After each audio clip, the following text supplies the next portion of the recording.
All right, everyone. Good afternoon and welcome to our first power session, Fundraising Goals and Tracking Growth. My name is Amanda Tadrzynski and I'm a DonorPerfect trainer. I've been with DonorPerfect for just about 2 years now. And one of my favorite things is helping clients become a lot more confident in using DonorPerfect for all of their different fundraising endeavors. And a quick fun fact about me is that in my spare time, I enjoy singing and dancing, whether that's part of a local community theater production, whether that's at my house, or even here at our community conference. So before I get started with all of the great content, I did want to remind everyone to be sure to put your questions in the Q&A tab so that I can see them and answer them at the end of the presentation. Questions that you guys put into the general chat area may not get answered due to that constant strolling of the screen. So, because the theme of our conference this year is stories worth telling, I thought what better way to start off the conference today than with a story. So everyone meet Claire Smith.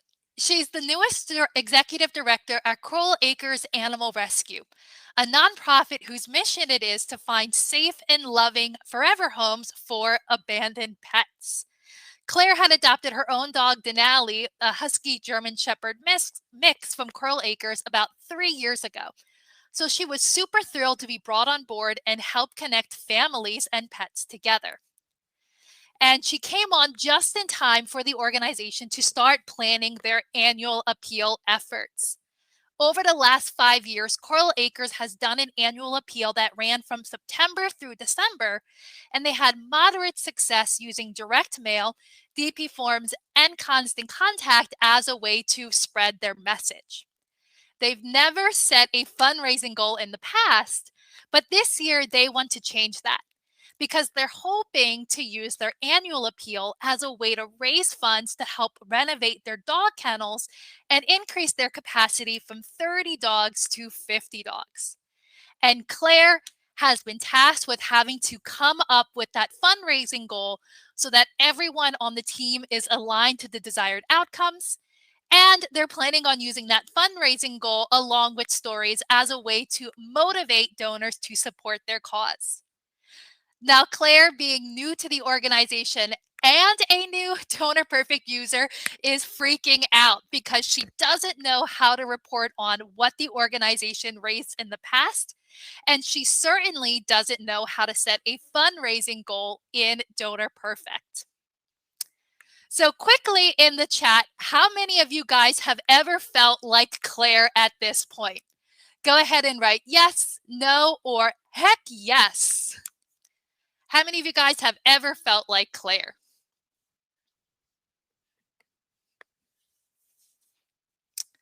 All right, quite a couple of you. Awesome. So the great news is that we have the donor perfect equation, which you and Claire can both use to help solve this need. So the donor perfect equation is very simply combining your donor data, what you know about your donor's giving history and behaviors, combining that with a report and filter, which will let you be able to track year over year data and be able to do an analysis of your donor's behaviors. And once we combine that data with the reports and filters, you're going to be able to determine a fundraising goal. And not only will you be able to determine what your fundraising goal is, but I'm also going to highlight how you can use one of DonorPerfect's newest features, the Fundraising Goal Tracker, to set up to 3 fundraising goals that you and your team can check in on in real time to be able to see the success of your efforts and pivot and adjust your fundraising strategy where needed. So let's actually take this DonorPerfect equation and let's actually put it into action. I'm going to go ahead and toggle over to DonorPerfect now.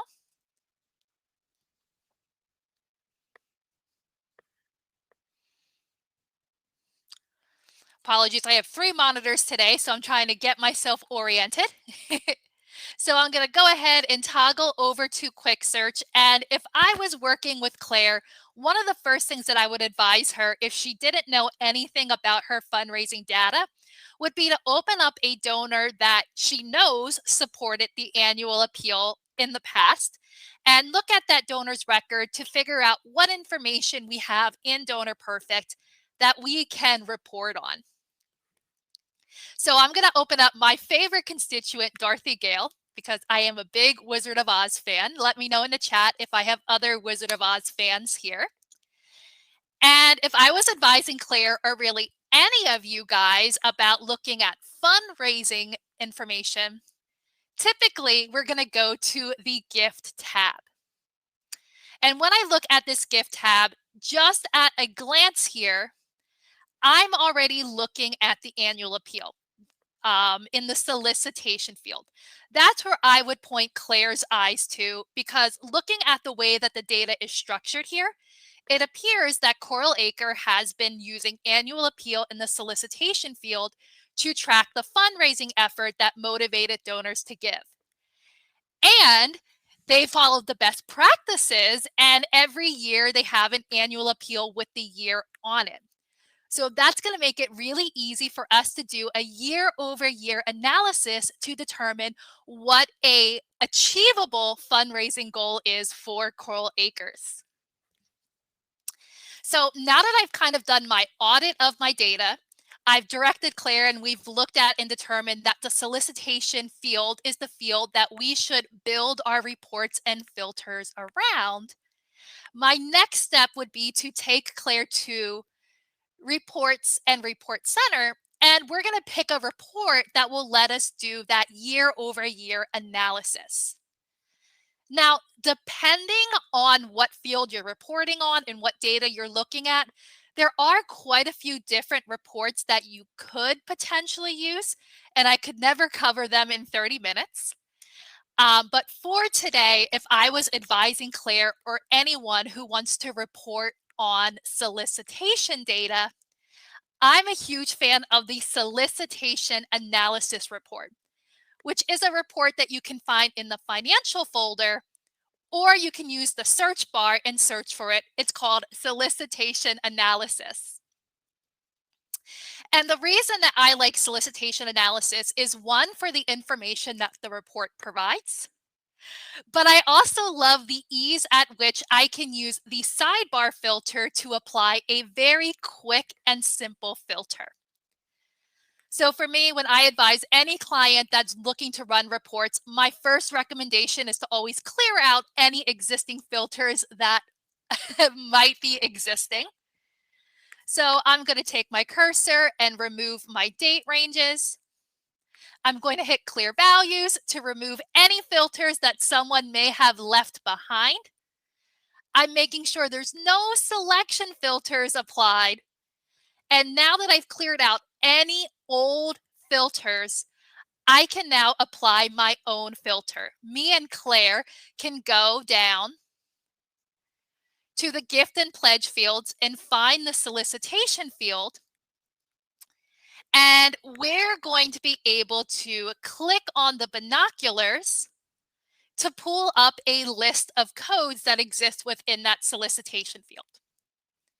Now, at this point, Claire and some of you might actually start panicking, because if you remember from the story, we talked about how Coral Acres had 5 years of data on their annual appeal fundraising.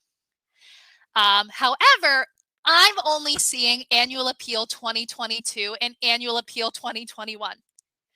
So whenever we have this happening where we know old codes exist, but we're not seeing them in the pop-up box, most likely that means that the code was deactivated, so that we're not seeing old codes appearing in our drop-down list when we're doing our data entry.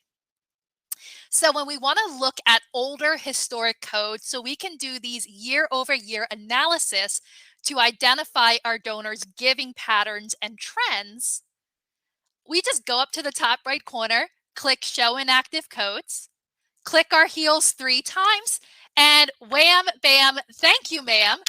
Now I have all of my old annual appeal codes listed out. So I can very simply go through my list and check off I want annual appeal 2021, 2020, 2019, 2018, and 2017. And once I select those 3 codes, I can click done to apply my filter. And I can now go and click on the blue button to run my report. And this is the reason that I like solicitation analysis, because it gives a lot of information, which admittedly can be a little overwhelming for new users. But it's super helpful from a fundraising goal perspective, because my goal doesn't just have to be focused on dollars raised, but I can also focus on looking at the number of donors who support my cause or the number of gifts that I received.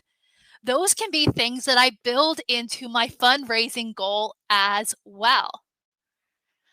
Now, for the purposes of Claire and me, we're really only wanting to focus on the dollars raised.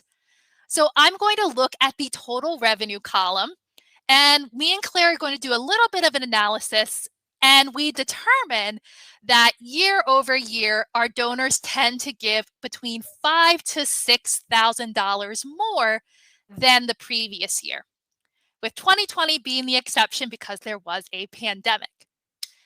So taking what we know about our donors' past behaviors, we're able to now set an achievable fundraising goal for Coral Acres. Because Claire can say, I want to raise $2 million, but unfortunately, the data doesn't support that that is an actual achievable goal. So Claire and I looked at these numbers, and based off of what we know, donors tend to give about $5,000 to $6,000 each year more. We're going to set our fundraising goal at $105,000. So $6,000 more than last year, plus an extra $1,000, because we feel really optimistic that all of the sessions that we're attending from the conference today are going to help us be able to motivate our donors to support our cause even more. So we now know with the DonorPerfect equation that we combined our donor data with a report and filter to get the fundraising goal, $105,000. So how do we use DonorPerfect's fundraising goal tracker to put that fundraising goal on the homepage so the entire team knows what our desired outcome is? And so if we realize we're not close to meeting that goal, we're able to pivot and adjust our fundraising strategy where necessary. So to set that fundraising goal of $105,000, we're going to go to the home page. And I'm not going to save my filters in this case. We're going to go home because there's no place like home. And on the home page, we can set up to 3 fundraising goals. And an important thing to make a note of is that every user in the system at this time are going to see the same goals. So right now, we don't have the capability to customize the goals based on the user that's logged in. So for me, I'm going to go and I'm going to click on the empty slot to create a goal. And I'm going to get this pop-up to create my fundraising goal tracker. So the first thing that I can do is give that goal a name. Let's go with Annual Appeal 2022, because I am not that creative.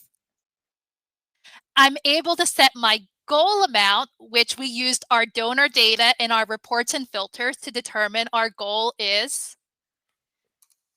$105,000.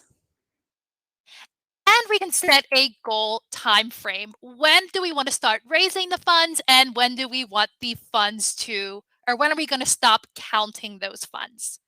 So you're essentially applying a filter, if you will, to your fundraising goal tracker to say only include gifts that came in within this date range.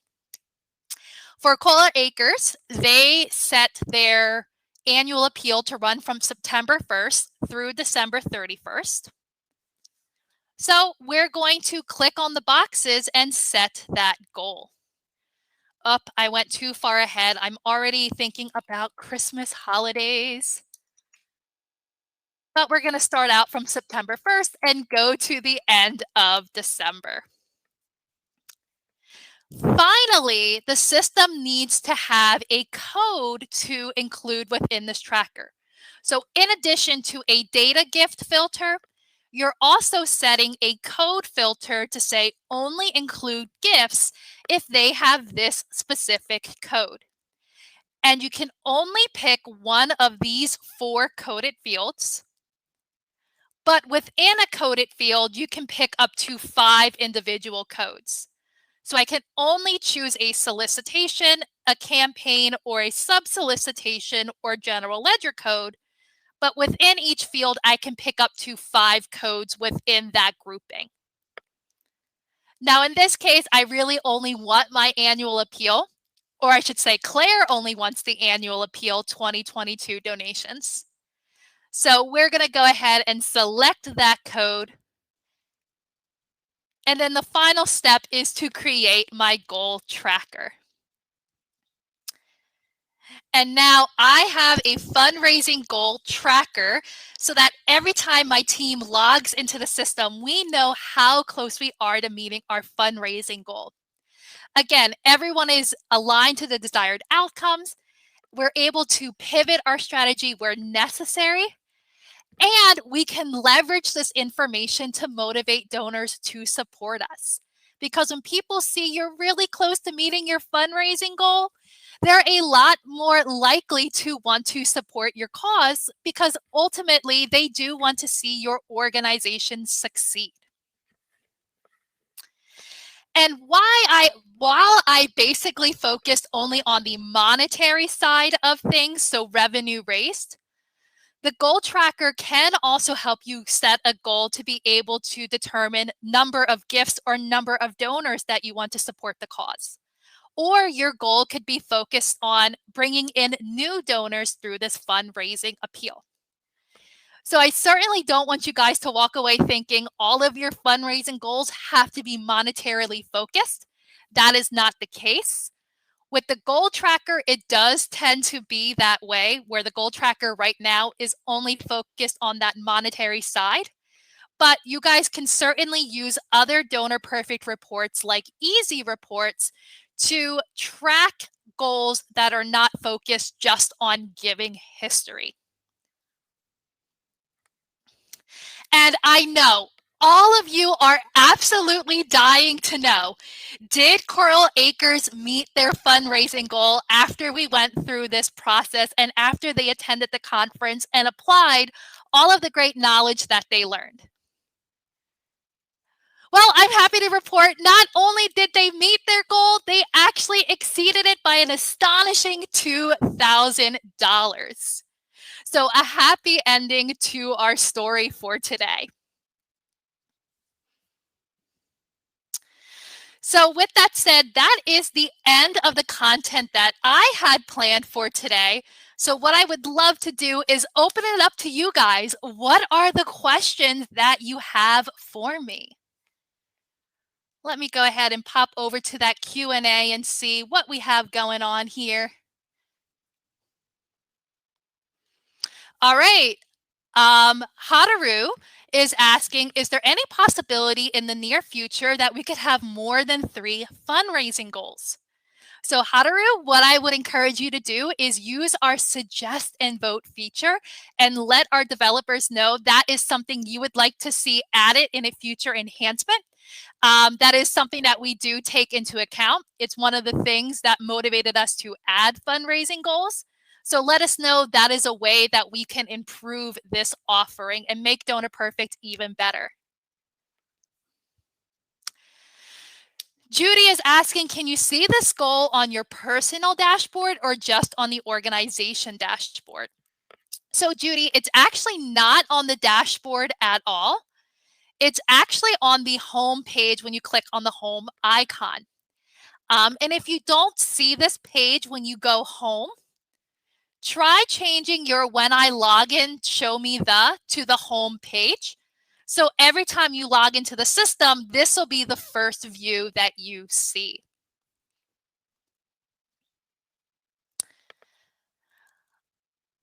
All right, anonymous, can soft credits be included in these goals? Not at this time. Right now, it's only looking at data that's found on the gift tab that are gift records. Again, though, I encourage all of you to use suggest and vote. It's your voice in DonorPerfect. Let us know ways that we can make this feature even better. And who knows, maybe the next conference I'll be leading a session where I talk about how you can include soft credits into these fundraising goals.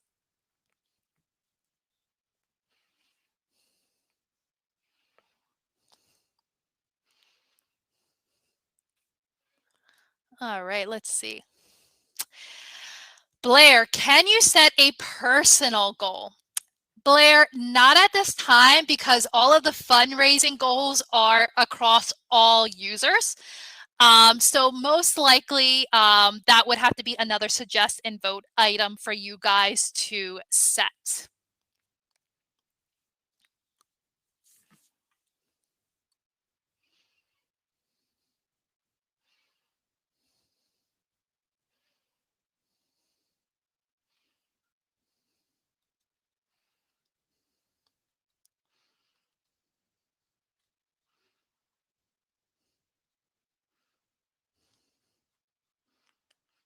All right, if you guys have any other questions. Marlene, thank you for that question. So Marlene asked, when one fundraiser has ended, could we reuse that fundraising tracker? Yes. So if I get my cursor to go back to the right screen, let's say that for Claire, their annual appeal is over and they met their goal. And now they want to set a goal for a different general ledger or a different solicitation. All we have to do is click on the 3 dots next to the fundraising goal that we want to remove, and we can click remove to remove it, say yes, remove goal, and that'll then remove that goal from our fundraising goals and we can create a new one. You can also click on the 3 dots and you can edit an existing goal, which means that you can change the name, what amount you're hoping to raise, you can change the time frame, and you can add or remove codes from your code selections.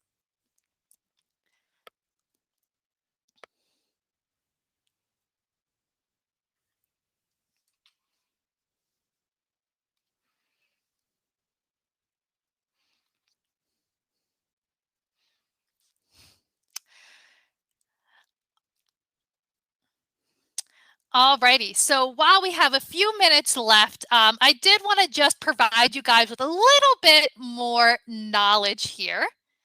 So since we got done a little bit early, what I would love to do is just put up on screen some reports that are very helpful for identifying fundraising goals.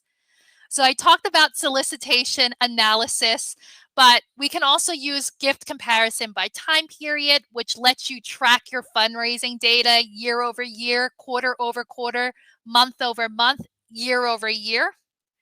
Comprehensive donor revenue analysis, which is a great way if you want to set fundraising goals around donor retention, new donors, or decreasing the amount of lapsed donors. This can be a great report that you can use to track that trends over 3 years. And then easy reports and export to files, which are both custom report writers that let you take your own user-defined fields and incorporate them into a report where you get to determine the layout and information that you want to see.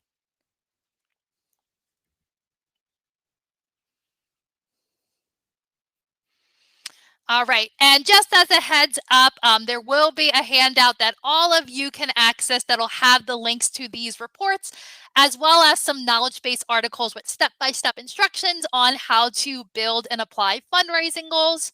But if you feel that you need a little bit more help, then certainly you can reach out to the support team and they will be able to assist you as well. Jennifer is asking, if you remove a goal, is all of the tracking data lost? What if I want to look back on a past goal? So Jennifer, if you delete the goal, it doesn't delete the donor data. It just deletes the goal so that it's not easy when you log in to see how much you've raised. What you could theoretically do if you wanted to check in on past goals is you could probably create a goal tracker with an older date range and just see what the results were that way. Or you could just run a DonorPerfect report to see how much you raised.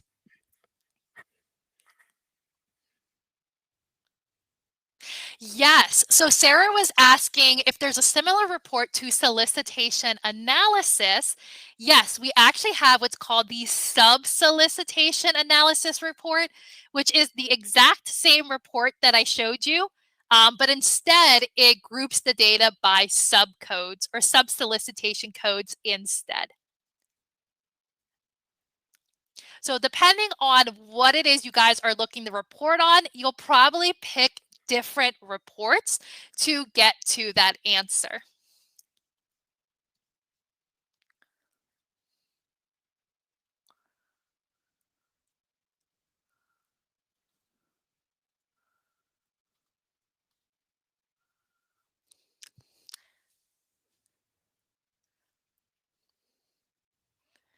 All right, so I'm going to have you guys all put into the chat yes or no. Who here is really excited to leave today's session and start building their own fundraising goals?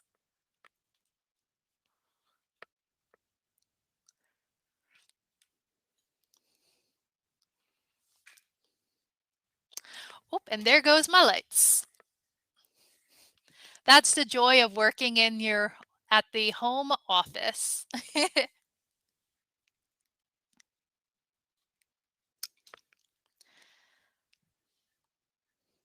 Well, alrighty then. So with that said, I want to thank you guys all for attending this session. I hope you're all walking away with some new knowledge on why fundraising goals are important, how your donor data using the DonorPerfect equation can help you set a fundraising goal, and how the goal tracker can be utilized to keep your team aligned to your desired outcomes.